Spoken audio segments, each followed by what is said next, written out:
उत्तराखंड से खबर है। चमोली जिले के गौचर में राज्य स्तरीय किसान दिवस 2025 का भव्य आयोजन किया गया, जिसमें मुख्यमंत्री पुष्कर सिंह धामी और केंद्रीय कृषि एवं ग्रामीण विकास मंत्री शिवराज सिंह चौहान मुख्य अतिथि के रूप में शामिल हुए। इस मौके पर दोनों नेताओं ने किसानों के लिए कई महत्वपूर्ण घोषणाएं की और कृषि क्षेत्र में सुधार और कल्याण को आगे बढ़ाने पर जोर दिया।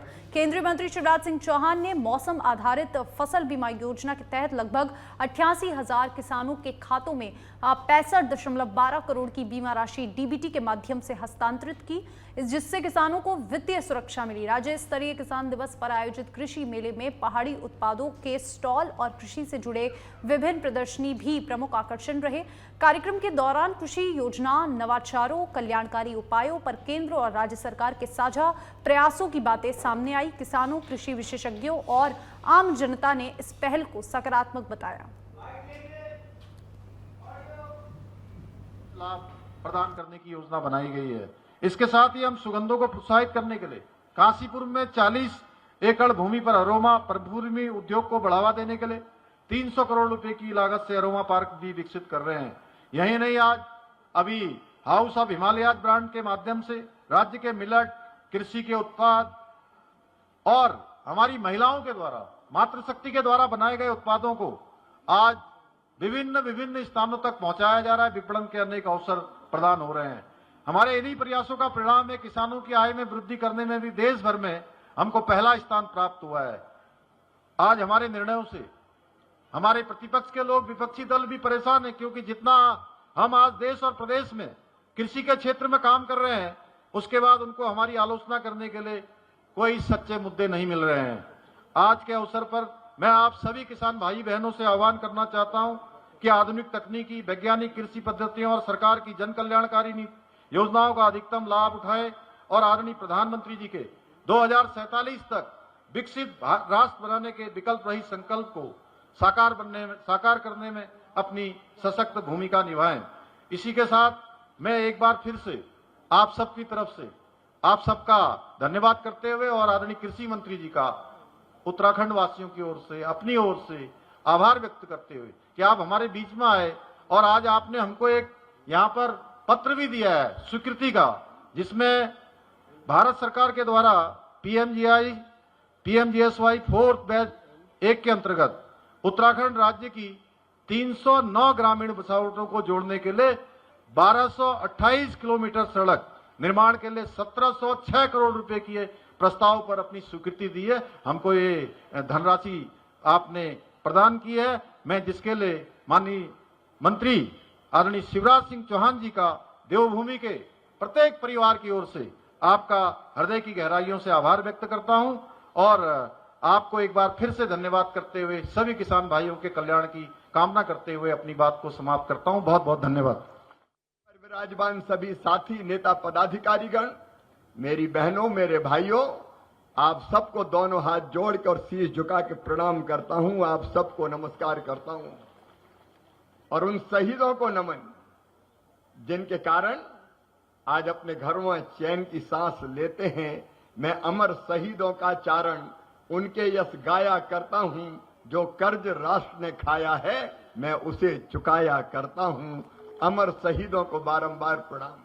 यहां बैठे पूर्व सैनिकों को प्रणाम करता हूं। आपने अपनी जवानी भारत माता के चरणों की सेवा करते हुए बिताई है। आप हमेशा हमारे हृदय में निवास करते हैं। लेकिन आज जब मैं यहां आया तो सम्मानीय मुख्यमंत्री जी ने मुझे ये पहाड़ी टोपी पहना के सम्मान किया। उत्तराखंड में इससे बड़ा और कोई, भारत में इससे बड़ा कोई सम्मान नहीं है। मैं आपको वचन देता हूं, इस टोपी का मान, उत्तराखंड का सम्मान, किसानों की शान और बहनों का मान कभी कम नहीं होने दूंगा। भरसक प्रयत्न करेंगे कि प्रधानमंत्री जी के नेतृत्व में हम उत्तराखंड की जनता की, बहनों की, भाइयों की बेहतर से बेहतर सेवा करने का प्रयास करें। आज जब मैं यहां आया तो मैं मुख्यमंत्री जी का हृदय से अभिनंदन करता हूं। विकास की ललक, विकास की तड़प मैंने सदैव पुष्कर धामी जी के सीने में देखी है। 24 घंटे केवल एक ही लक्ष्य, एक ही ध्येय, एक ही उद्देश्य, कैसे उत्तराखंड आगे बढ़े, कैसे यहाँ के किसानों का कल्याण हो, और मेरी बहनों, हमारी ये बहनें कैसे लखपति दीदी बने, कैसे लगातार इनकी आमदनी बढ़े, इस प्रयास में सदैव प्रयत्नशील रहते हैं, सदैव लगे रहते हैं। और इन्हीं प्रयासों का परिणाम है जो मुख्यमंत्री, मैंने अभी देखा यहां तो इतने तरह के फ्रूट्स होते हैं। अब ये माल्टा, ऐसा लगता माल्टा नहीं खरबूजा हो, इतना बड़ा आधा आधा किलो का माल्टा। और कृषि मंत्री जी कह रहे थे कि ये माल्टा दुनिया में जाना चाहिए। माननीय मुख्यमंत्री जी, ये माल्टा हिंदुस्तान में भी जाएगा और इस माल्टा को पूरी दुनिया में भी भेजने की, पहुंचाने की हम कोशिश करेंगे।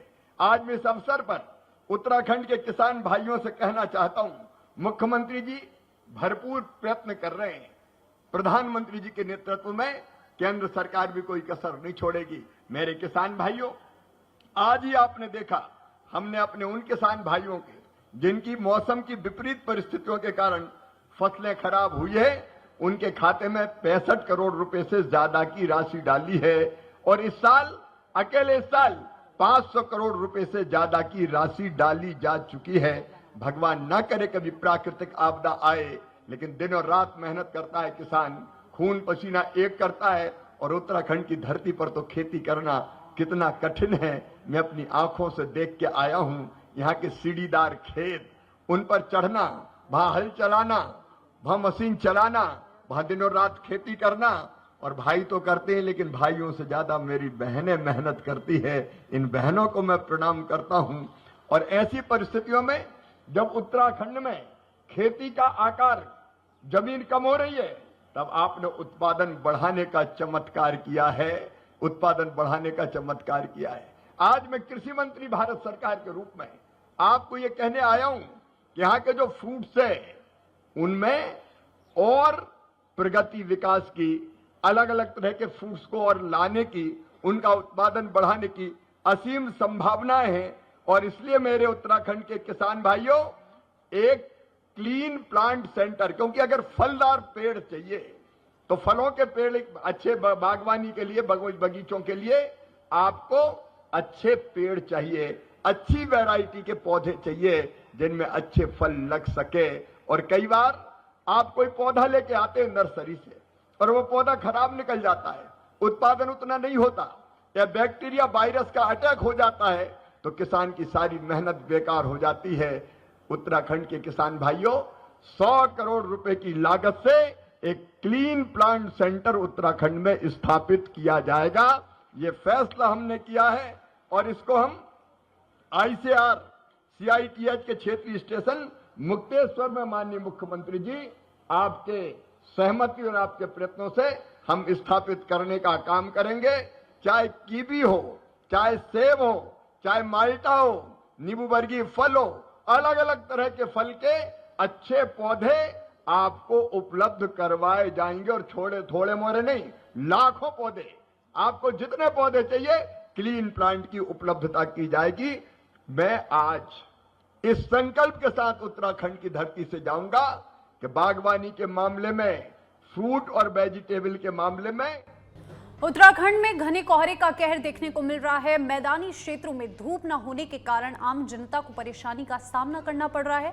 मौसम विभाग ने अगले 5 दिनों के लिए देहरादून, हरिद्वार, उधम सिंह नगर, नैनीताल, चंपावत और पौड़ी जिले के कोहरे का येलो अलर्ट जारी किया है। इसके साथ ही हरिद्वार और उधम सिंह नगर के शीतलहर का अलर्ट भी जारी कर दिया है। मौसम विज्ञान केंद्र के निदेशक डॉक्टर CS तोमर के अनुसार 30-31 दिसंबर और 1-2 जनवरी को पर्वतीय इलाकों में बारिश और बर्फबारी की संभावना है। 3200 मीटर से ऊंचाई वाले क्षेत्रों में आगामी 4 दिनों तक बर्फबारी की उम्मीद है। मौसम विभाग ने चेताया है कि कोहरे और तापमान में बदलाव से मैदानी क्षेत्रों में मुश्किलें बढ़ सकती है, जबकि पर्वतीय क्षेत्रों में सैलानियों और व्यापारियों को राहत मिलने की संभावना है।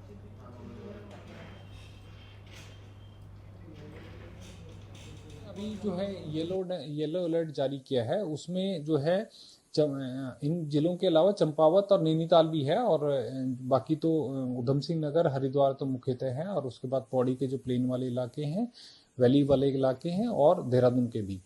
तो ये जो है इलाकों में हमने येलो अलर्ट जारी किया अगले 5 दिन के लिए। अभी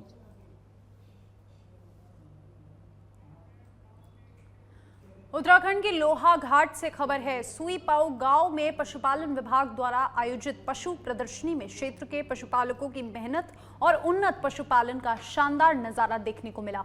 इस अवसर पर मोहन सक्टा की 25 लीटर दूध देने वाली गाय को चैंपियन घोषित किया गया, जिसमें सभी का ध्यान आकर्षित किया।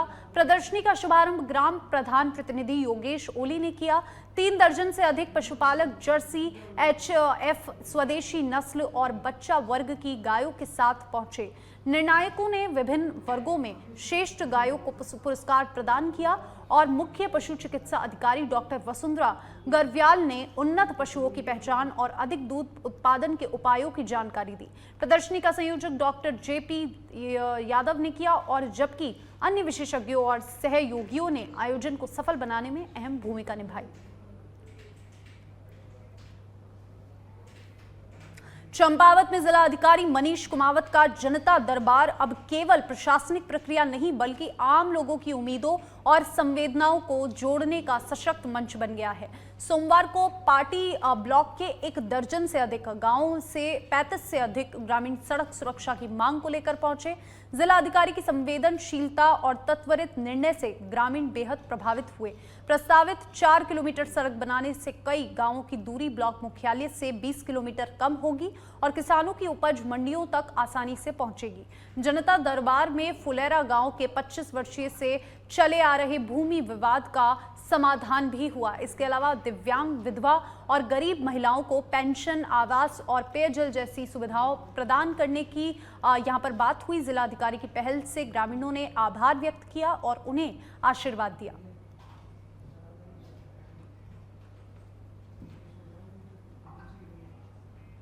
और अब खबर उत्तराखंड से है, जहां पर ऊधम सिंह नगर के गदरपुर में प्रशासन ने सरकारी बाग में बनी अवैध मजार को ध्वस्त कर दिया।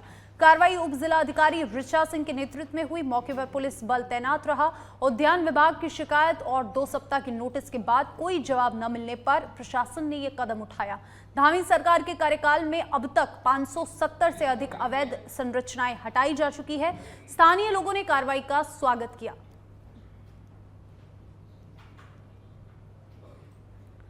उत्तराखंड से एक खबर, जहां पर कार्रवाई उप जिला अधिकारी ने यहां पर कार्रवाई को अंजाम दिया। मौके पर पुलिस बल तैनात रहा और लगातार ऐसी कार्रवाई देखने को मिल रही है। ऊधम सिंह नगर में चला धामी सरकार का बुलडोजर। सरकारी बाग में बनी अवैध मजार को ध्वस्त किया गया। सरकारी जमीन पर इस अवैध कब्जे पर बुलडोजर चला और कार्रवाई को तुरंत अंजाम दिया गया। मौके पर पूरा पुलिस बल तैनात रहा और पुलिस के मौजूदगी में ये कार्रवाई हुई। और ऊधम सिंह नगर की घटना, जहां पर सरकारी बाग में बनी अवैध मजार पर चला धामी सरकार का बुलडोजर। कार्रवाई उप जिलाधिकारी ऋचा सिंह के नेतृत्व में की गई और इस पूरी कार्रवाई का जो श्रेय है वो धामी सरकार को जाता है कि किस तरीके से सरकार अवैध कब्जों पर कार्रवाई कर रही है और किस तरीके से सरकारी बाग में बनी इस अवैध मजार पर भी सरकार का बुलडोजर चला। देहरादून में त्रिपुरा से आए युवकों एंजल चकमा और माइकल चकमा पर नस्लीय हमला हुआ, जिसमें नशे में धुत हमलावरों ने चाकू से हमला किया। 17 दिनों तक जिंदगी और मौत से जूझने के बाद एंजल की मौत हुई, जबकि माइकल घायल है। उत्तराखंड पुलिस ने 5 आरोपियों को गिरफ्तार किया है। विरोध स्वरूप उत्तर पूर्वी छात्रों ने एंजल की याद में कैंडल मार्च निकाला, न्याय की मांग की, जिसमें समुदाय के सदस्यों और समर्थकों ने भी भाग लिया। था कि हम ऐसे बाहर पढ़ने के लिए आए थे, एक फ्यूचर लेके, एक ड्रीम लेके, और यहाँ पर आके ये सब देखने को पड़ रहा है, तो बहुत दुख वाली बात है और कभी सोचा भी नहीं था ये सब होंगे। तो हम अभी अपने सेफ्टी नहीं दिखते, तो हम वही चाहते हैं और रेसिज्म इसको एंड करना चाहते हैं, क्योंकि ये बस अभी नहीं है, हमेशा होते रही है। मेरे साथ भी हो चुका है फर्स्ट ईयर में, तो मैं चाहती हूँ ये बंद हो जाए। आज हमने एक कैंडल मार्च निकाला, तो मतलब हमारे दोस्त को जस्टिस मिले बोल के हमने कैंडल मार्च सुद्दुवाला शहर फार्म से स्टार्ट किया। फिर हम सुद्दुवाला चौक जाके हम लोग नंदागी चौकी होके आए, एक राउंड लगा लिया हम लोगों ने, ठीक है। वहाँ पे हमारे पास हम लोगों ने मतलब ये प्रूफ करना चाहते हैं हम लोग कि हम अकेले नहीं है, यहाँ पे कोई भी हम हैं तो हम साथ ही है सब कुछ। और मुझे ये बात बिल्कुल पता है, अभी हम जो भी कुछ कर रहे हैं उत्तराखंड गवर्नमेंट देख रहा है और मुझे उत्तराखंड गवर्नमेंट के ऊपर पूरा भरोसा है कि वो स्टूडेंट को कैसे देखते हैं और कैसे समझते हैं मुझे वो पता है, क्योंकि बहुत सालों से ये सब हो रहा है। तो अभी वो इतना स्ट्रिक्टली इन सब चीज़ों के ऊपर देख रहे हैं, तो विश्वास हमेशा उत्तराखंड गवर्नमेंट के साथ हमारा रहा है और आगे भी रहेगा। लेकिन बात यहाँ पे आ जाती है कि जब नोटिस का बार आता है तो हर कोई डिपार्टमेंट एक अलग अलग वे से उसको आइडेंटिफाई करता है। मैं उत्तराखंड गवर्नमेंट को यही चाहूँगा, जैसे दूसरे स्टेटों का केस सॉल्व होता है यहाँ पे आराम से, चाहे आसपास के मान लीजिए यूपी बिहार के, वैसे ही हमारे भाई का भी केस कुछ ही दिनों में ऐसे ही अच्छे पूरी क्लीन एंड फाइन से सॉल्व हो। चंपावत से खबर है, जिला कांग्रेस कमेटी कार्यालय का भव्य उद्घाटन वरिष्ठ और अनुभवी नेताओं की मौजूदगी में हुआ। पूर्व विधायक एवं पूर्व कैबिनेट मंत्री हिमेश खरतवाल, पूर्व विधायक प्रत्याशी एवं पूर्व जिला अध्यक्ष निर्मला गहतोड़ी और उत्तराखंड आंदोलनकारी नवीन मुरारी ने संयुक्त रूप से कार्यालय का उद्घाटन किया। इस अवसर पर कार्यकर्ताओं की भारी उपस्थिति ने यह संदेश दिया कि कांग्रेस का संगठन जनता के बीच मजबूत और सक्रिय है। उद्घाटन के बाद हुई बैठक में संगठनात्मक मजबूती, बूथ स्तर पर सक्रियता और आगामी चुनावों की रणनीति पर भी गंभीर मंथन हुआ। नेताओं ने स्पष्ट किया कि चंपावत की राजनीति में कांग्रेस अब आक्रामक भूमिका निभाएगी और जन विरोधी नीतियों के खिलाफ निर्णायक लड़ाई लड़ेगी। बैठक में यह भी संदेश दिया गया कि कांग्रेस जन संघर्ष के माध्यम से जनता की आवाज बनेगी और चंपावत को फिर से मजबूत गढ़ बनाएगी।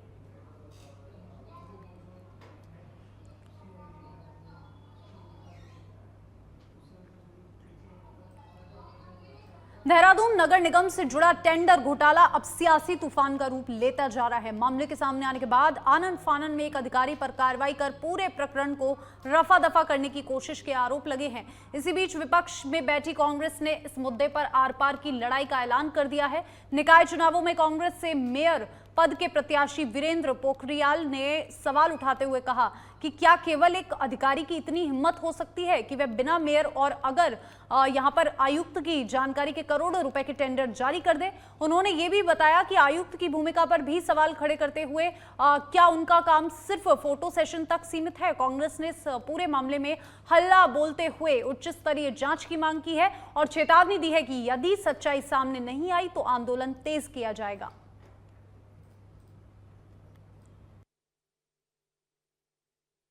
जिस तरह से नगर निगम में इन्होंने बंदरबांट की है कामों की, बिना टेंडर के इन्होंने काम किया और इसमें सब लोग सम्मिलित हैं, चाहे वो नगर आयुक्त हो, चाहे वो मेयर हो, चाहे वो नीचे अधिकारी हो, और गाज सिर्फ इन्होंने एक पर ही घेरी है और सारा जो ढींग रहा है उन्होंने एक पर ही है, बल्कि इनके खिलाफ भी कार्रवाई होनी चाहिए नगर आयुक्त के खिलाफ। और मैंने इनको पहले भी एक दो काम दिए थे और स्मार्ट सिटी के नाम पर सहकारी बाजार में आज भी गंदा नाला बह रहा है, सीवर का पानी बह रहा है और इनके कानों पर रुई नहीं रेंग रही है। और निश्चित ही मैंने इनको 1 साल का टाइम दे रखा है और 1 साल के बाद इनके खिलाफ जो है हम भी बिगुल बजाएंगे और जो भी सड़कों पर उतरेंगे। और क्योंकि जिस तरह आयुक्त जगह जगह अपनी फोटो खिंचवा रहे हैं और अच्छा होता कि वो काम करते तो अच्छा लगता, बेहतर होता और देहरादून का विकास और देहरादून की सुंदरता को आगे बढ़ाते तो हम निश्चित उनका समर्थन करते, पर ऐसा देखने को नहीं मिला है।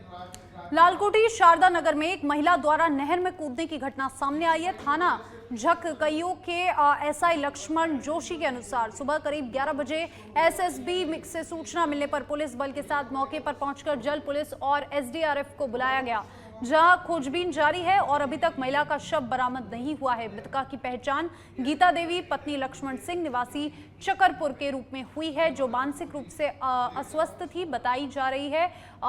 ग्राम प्रधान प्रतिनिधित्व और अधिवक्ता राकेश बिष्ट ने बताया कि गीता देवी पिछले 1.5 से कई वर्ष से मानसिक बीमारी से जूझ रही थी और बोजीपुरा में उपचार चल रहा था। उन्होंने प्रशासन से इस स्थान पर जल पुलिस पोस्ट स्थापित करने की मांग की है, क्योंकि यहां हर साल 20-25 घटनाएं होने की बात सामने आती है। लक्ष्मण सिंह द्वारा बताया गया कि उसकी मानसिक हालत सही नहीं है, उसका इलाज भोजीपुरा से चल रहा है, तो जिस कारण वो काफ़ी दिनों से परेशान थी। आज वो आई, अपने पीछे उसकी बेटी भी आई, पर वो कूद के उसने आत्महत्या करी है। अभी बॉडी मिली नहीं है, सर्चिंग जारी है हमारी। ये 1-1.5 साल से दिमागी रूप से अस्वस्थ चल रही थी। इनका बरेली भोजीपुरा से भी इलाज चल रहा था जी। ये 1 हफ्ते से लगातार कभी नहर की ओर, कभी रेलवे की ओर, परसों रेल रुकी, रेल ड्राइवर ने इनको पटरी में देख के रेल रोकी। आज भी ये क्या कहते हैं, घर से निकली बिटिया पीछे पीछे आई।